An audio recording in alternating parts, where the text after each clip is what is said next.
So hey guys, welcome back to channel. Hope करते हैं सभी बढ़िया होंगे। तो आज का जो वीडियो है, आज का वीडियो होने वाला है महिंद्रा से रिलेटेड। तो महिंद्रा से ही रिलेटेड क्यों होने वाला है? क्योंकि महिंद्रा जो है, देखो, कुछ भी है, एक सेगमेंट में उसने ऐसी पकड़ बना रखी कि बच्चे बच्चे की जगह पे उसका नाम रहता है। तो महिंद्रा जो है, पहले वैसे महिंद्रा एंड मोहम्मद हुआ करता था, उसके बाद में फिर वो हो गया था महिंद्रा एंड महिंद्रा। तो जो इसने शुरुआत की थी वो पंजाब से की थी, और एक बड़े स्केल पे, मतलब ट्रैक्टर बनाया करती थी स्टार्टिंग में। देन उसके बाद इसने टू व्हीलर भी, और उसके बाद में इसने light vehicle, commercial light vehicle भी स्टार्ट कर दिए, और उसके बाद में इसने कार्स भी स्टार्ट कर दी। तो आज हम इस वीडियो में जो बात करने वाले हैं वो करने वाले हैं स्पेशल महिंद्रा कार्स की। भाई, हर बंदे की को पता है महिंद्रा कार्स का कैसा बोलबाला है, और केवल एक ही सेगमेंट के अंदर ये जो है कार प्रोवाइड कराते हैं, एसयूवी में ही। तो इसीलिए हमने सोचा कि आज महिंद्रा के बारे में बात करते हैं कि भाई ऐसा क्या है महिंद्रा के अंदर कि लोग महिंद्रा की गाड़ियाँ इतनी पसंद करते हैं, इतने इतने लंबे वेटिंग पीरियड के बाद भी महिंद्रा की गाड़ी खरीदते हैं। तो चलो शुरू करते हैं पहले वीडियो। तो महिंद्रा ने शुरुआत जो की थी ना वो पंजाब से की थी, और पहले ये ट्रैक्टर्स बनाता था। सबसे हाँ, पहले जीप एक बनाई थी CJ3। उसके बाद ट्रैक्टर्स में आया, उसके बाद light commercial vehicles, then heavy commercial vehicles, two wheeler, cars, अब तो सब कुछ बनाने लग गया है। मतलब एक बड़ी ऑटोमोबाइल कंपनी ये बन गई है। तो जब कोई कंपनी एक बड़े मुकाम पे पहुंच जाती है ना, तो उसके पीछे कोई सिंगल चीज़ नहीं होती। मतलब हाँ, उसके पीछे बहुत सारी प्लानिंग्स होती हैं, बहुत स्ट्रेटजी होती है, बहुत सारा अच्छा आपका लक भी होना चाहिए। लक भी काम करता है, बट नॉट सिर्फ लक काम नहीं करता। और एक मुकाम पे पहुंचने के बाद उसको बनाए रखना ही सबसे ज़्यादा इम्पोर्टेंट होता है। मुकाम पे तो सडनली कुछ भी वायरल हो जाता है, पर उस पे हम्म, टिके रहना इम्पोर्टेंट होता है। तो वहाँ पे जो आपका असली जो टेस्ट होता है ना, वो वहाँ पे होता है। सेम है महिंद्रा के साथ। अगर मैं बात करूँ तो महिंद्रा कैसा है, इवन हम भी नोट मैं दूसरों की बात नहीं कर रही, हम भी महिंद्रा लेना चाहते हैं। इवन हर कोई चाहता है, आज की डेट में हर किसी को महिंद्रा की कार चाहिए। और जबकि आप देखो वेटिंग पीरियड इतना लंबा है, साल साल भर तक का वेटिंग पीरियड है किसी बिल्कुल किसी कारों पे, पर फिर बिल्कुल। भी लोग वेटिंग के बाद भी लेना चाह रहे हैं। तो इसके पीछे ना बहुत सारे रीजंस है। एक तो देखो, महिंद्रा ने क्या है, एक सेगमेंट को पकड़ के रखा है। महिंद्रा ने ये नहीं है कि भाई इसमें भी हाथ डालो, इसमें भी हाथ डालो। अगर वो उसने हैचबैक में वो फेल हुआ तो उसने उसमें फिर गाड़ियाँ ही नहीं दी। और एक सेगमेंट में भी क्या है, उसने एक गाड़ी का नाम बना दिया। जैसे अगर हम बात करें बोलेरो की, हर बच्चा जानता है। हम बात करते हैं थार की, हर बच्चा जानता है। और ये गाड़ी आज से नहीं दे रहा महिंद्रा, जब से फर्स्ट टाइम थार दी उसका नाम थार ही दे रहा है वो। उसका नाम चेंज नहीं किया, या फिर गाड़ी को मतलब बंद नहीं किया। उसने उसको अपग्रेड करके देता रहा, देता रहा, देता रहा। और मतलब एक number one off roading car उसने वो बना के दी है। साथ ही जैसे बोलेरो की बात करें तो बोलेरो गांव में हर बंदा जानता है, हर बंदे को चाहिए होती है बोलेरो, चाहिए भाई मुझे, कुछ हो ना हो बोलेरो हो एक। या फिर उसके बाद में जैसे स्कॉर्पियो आई, तो स्कॉर्पियो का भी एक ऐसा ही नाम चलता जा रहा है। और आज की डेट में भी वो गाड़ियाँ चल रही हैं, अपग्रेड होकर आ रही हैं। BS6 आ गए अब उनके बन के इंजन। तो ये सारी चीज़ें ना एक कहीं ना कहीं महिंद्रा की सक्सेस का रीज़न है, क्योंकि महिंद्रा ने जिस चीज़ को पकड़ा है उसको छोड़ा नहीं। अगर मैं बात करूं यहीं पर टाटा की, तो टाटा ने बहुत अच्छी अच्छी गाड़ियां दी, लेकिन वो ना एक टाइम के बाद उनको डिसकंटिन्यू। डिसकंटिन्यू कर दिया, उस नाम से ही नहीं लेकर आया फिर उस गाड़ी को। राइट। जैसे इंडिका, आज की डेट में इंडिका का नाम ही नहीं है, लेकिन एक टाइम ऐसा था हर बंदा इंडिका को जानता था। एग्जैक्टली हाँ, एग्जैक्टली, हर किसी को पता होता था कार मतलब इंडिका। हाँ। हाँ। और उसके बाद में जैसे कि और भी बहुत सारी गाड़ियाँ ऐसी आई, जैसे कि टाटा हेक्सा एक गाड़ी आई थी, वो उसने राइट। डिसकंटिन्यू ही कर दी, उसके बाद में उसने बनाई नहीं। तो ये कहीं ना कहीं एक रीजन होता है, लोग एक नाम से जानते हैं गाड़ी को। और जैसे अगर हम बात करते हैं थार, थार के नाम से हम महिंद्रा को जानते हैं, महिंद्रा के नाम से थार को नहीं राइट जानते। राइट बहुत राइट। से लोग तो बस थार जानते हैं, ये नहीं पता होता कई बार कि भाई कौन सी कंपनी है थार वो। है। हाँ, थार है। और ऐसी स्कॉर्पियो हो गई, या फिर बोलेरो हो गई। XUV। हाँ, XUV के कितने सारे उसने वेरिएंट निकाल दिए। XUV 500 निकाली, जब वो सक्सेस हुई तो XUV 300 कर दी। 300 जब अच्छी चली तो अब XUV 700 लेके आ गए राइट। उसके साथ ही। हाँ। और इन गाड़ियों पे ऐसा नहीं है कि वेटिंग नहीं चल रही है, एक एक साल की वेटिंग, उसके बाद बिना टेस्ट ड्राइव के लोग गाड़ी खरीद रहे हैं फिर भी।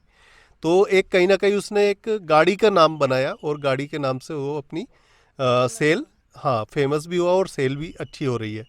इसके साथ में और जो रीजन है वो जैसे क्या, इंडियन कंपनी है तो ऑब्वियसली इंडिया में उसको काफ़ी पसंद करते हैं लोग, वोकल फॉर लोकल। और दूसरी चीज़ है, जो महिंद्रा गाड़ियाँ देता है ना, वो देता है आर्मी में भी काफ़ी। तो वहाँ पे भी उसकी गाड़ियाँ अच्छे से टेस्ट हो जाती हैं, लोगों को एक पता चल जाता है, फेद हो जाता है कि भाई हमारी इंडियन आर्मी अगर यूज महिंद्रा कर की रहे गाड़ी यूज़ कर रही है तो उसकी गाड़ियाँ कैसी होंगी वो उनको पता चल जाता है, परफॉर्मेंस कैसी है। हैं। और एक जो मेजर रीजन है वो है इन्फ्लुएंस। हाँ इन्फ्लुएंस हम किससे होते हैं? यूजुअली इन्फ्लुएंसर्स से, सेलिब्रिटीज से। तो हाँ, उनके पास, यूट्यूबर से। हाँ वही इन्फ्लुएंसर्स, मतलब वो हाँ। किसी भी प्लेटफॉर्म पे हों, इधर वो आपके इंस्टा पे हों, यूट्यूब पे हों, फेसबुक पे हों, कहीं पे भी हों, तो उसको देख के भी हम इम्प्रेस होते हैं। यूजुअली जो ट्रैवल व्लॉग्स करते हैं, जो ट्रैवलर्स हैं, उनके हाँ पास महिंद्रा की गाड़ियाँ होती हैं ज़्यादातर के पास, तो हम बड़ा इम्प्रेस हो जाते हैं देख के कि अरे वाह, मतलब अच्छी गाड़ी है। हाँ। तो ये भी एक रीज़न है महिंद्रा के फेमस होने का।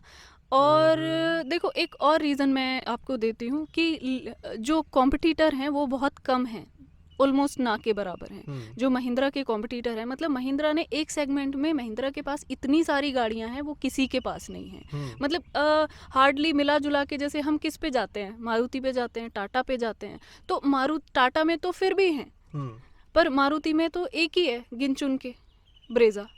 उसके अलावा उस सेगमेंट में और कोई कार ही नहीं है। या फिर टोयोटा में जाते हैं हम, तो टोयोटा भी मतलब उसमें की गाड़ियाँ क्या कॉस्टली बहुत हो जाती हैं। ऑफ कोर्स, मतलब देखो उस प्राइस रेंज में, मैंने वही कहा कंपटीशन, उस प्राइस रेंज में कंपटीशन बहुत कम है उस सेगमेंट के लिए। वो सेगमेंट इतना बड़ा किसी के पास नहीं है जितना महिंद्रा के पास है। हाँ। और स्टार्टिंग में ना इसने जो गाड़ियाँ दी थी, जैसे कि अगर मैं बात करूँ स्टार्टिंग में जब इसकी बोलेरो आई थी तो 5-5.5 लाख में आपको एसयूवी मिल जाती थी। गांव के लोग बहुत इम्प्रेस थे, स्पेशली जो गांव देहात के लोग थे। तो वहाँ पे क्या है, रोड इतने मतलब बढ़िया नहीं होते, कहीं पे कच्चे में भी चलानी पड़ती है, कहीं पे पक्के पे भी जाती है। तो उसके हिसाब से वो गाड़ियाँ ना बेस्ट थी वहाँ पे, और वो एक वहाँ पे उन्होंने नाम बना लिया कि भाई महिंद्रा की ये गाड़ी, और आज की डेट में वो नाम ऐसे ही कंटिन्यू चल रहा है। तो ये सारी चीज़ें हैं। और अब बात करते हैं मार्केट स्ट्रेटजी की। तो मार्केट स्ट्रेटजी भी एक बड़ा रोल निभाती है आपको एक बड़े मुकाम पे लेके जाने के लिए। जैसे देखो, मैंने गाड़ी की हाइप तो बहुत देख ली, मतलब हर कोई उसकी तारीफ कर रहा है, हर इन्फ्लुएंसर उसके बारे में सोच रहा है कि मेरे को भी ये बुक करनी है, मेरे को भी ये बुक करनी है। लेकिन मैंने एक थोड़ी सी गाड़ियाँ सिर्फ लॉन्च करी हैं पहले, कि सिर्फ मैं इनको बेच रही हूँ, और उसके बाद मैं दोबारा मैन्युफैक्चर करूंगी, या मेरा मैन्युफैक्चर अभी हुआ नहीं है, कंप्लीट नहीं है, पर मेरे पास सिर्फ इतनी सी हैं अभी देने के लिए, और उसके लिए लाइन है लंबी। मतलब मैंने हाइप तो बहुत बना दी, बट मेरे पास उतनी चीज़ें आपको देने के लिए नहीं है। तो वो भी एक मतलब पॉजिटिव रोल निभाता है कि हर किसी को लेनी है। क्यूरियोसिटी एक बढ़ गई। क्यूरियोसिटी, हर और कोई लाइन में खड़ा है। हाँ, एक प्राइस रेंज के अंदर दे रहे हैं, मतलब उन्होंने पहले ही बोल दिया कि इस प्राइस रेंज में अभी इतने सिर्फ इतनी ही गाड़ियाँ हाँ मिलेंगी। तो ये भी एक रीज़न होता है। अब लोगों के दिमाग में क्या है, इन पहली वाली में से ही ले लो, अदरवाइज बाद में प्राइस बढ़ के आएगा ही आएगा। हाँ, तो ये भी एक मार्केट स्ट्रेटजी होती है। तो वो बना के रखी है कहीं ना कहीं महिंद्रा ने। राइट। और साथ के साथ अगर हम बात करते हैं रीसेल वैल्यू की, तो रीसेल वैल्यू भी मार्केट मतलब इतनी ख़राब नहीं है महिंद्रा की, ठीक ठाक है। लोग ढूंढते हैं आज की डेट में कि भाई पुरानी वाली स्कॉर्पियो मिल जाए, पुरानी वाली हमें बोलेरो मिल जाए, क्योंकि इसकी जो BS6 बोलेरो है वो थोड़ी सी कम चली है। बाकी गाड़ी अच्छी है, बट वही है कि थोड़ा सा लुक वाइज लोगों को चाहिए कि भाई पुराना वाला हमें चाहिए, पुराना वाला होना चाहिए था। दमदार था वो लोग। हाँ, तो वो सब चीज़ें रहती हैं। अभी जैसे कि अभी स्कॉर्पियो N आई है, तो उसने क्या करा है कि पहले से ही बोल दिया कि भाई ये 25,000 जो फर्स्ट बुकिंग्स होंगी उनको इस प्राइस रेंज में मिलेगी। तो लोगों की होल्ड लगी हुई है, एक एक घर में 5-5 लोगों ने बुक कर रखी है, 5-5 ईमेल आईडी से, कि किसका नंबर आ जाए क्या पता नहीं किसका नंबर आ जाए, जिसका आ जाए। सबको यही है कि देखो प्राइस तो बढ़ेगा ही बढ़ेगा, उसके बाद तो बेटर है कि कम प्राइस रेंज में ले ली जाए। और प्लस एक और जो प्लस पॉइंट है, अब अगर हम बात करें स्कॉर्पियो N की जो नई वाली आई है, तो उसको लोग फॉर्च्यूनर के लेवल पे मान रहे हैं कि भाई नहीं ये फॉर्च्यूनर के लेवल की गाड़ी है। तो फॉर्च्यूनर के रेट देखें तो 45-50 लाख के आसपास जाता है, और ये हमारी 18 से 20-22 लाख के आसपास आ रही है, मतलब ऑलमोस्ट आधे प्राइस में आपको मिल एक उस लेवल की गाड़ी मिल रही है जो आपको 50 लाख में मिलती है। तो कहीं ना कहीं ये सारी रीजन है आज की डेट में, जो क्या हर बंदा चाहता है कि भाई नहीं हमारे पास भी महिंद्रा की एक गाड़ी होनी चाहिए। तो यही सारे रीजन थे, यही सारी चीज़ें थी। होप करता हूँ आपको समझ में आई होंगी कि महिंद्रा क्यों इतना एक बड़ा नाम हो गया है आज की डेट पर कार्स में, स्पेशली एसयूवी सेगमेंट में। तो होप करता हूँ वीडियो अच्छी लगी होगी, अच्छी लगी हो तो लाइक शेयर कमेंट करके बताना। मिलते हैं नेक्स्ट वीडियो में, till then take care, bye bye.